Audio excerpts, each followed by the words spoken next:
Praise the Lord.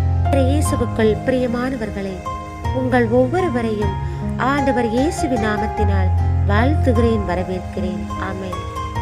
இன்றைய நாளுக்கான இறைவார்த்தை உணவு ஏசாயா 43:18-19.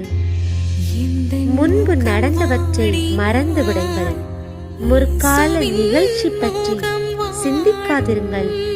இதோ புது செயல் ஒன்றை நான் செய்கின்றேன், இப்பொழுதே அது தோன்றிவிட்டது, நீங்கள் அதை கூர்ந்து கவனிக்கவில்லையா?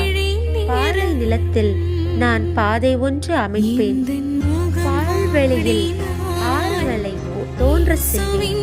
ஆமென்.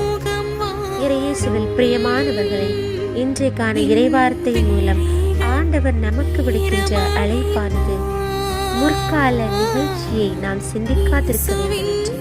புதிய சிந்தனை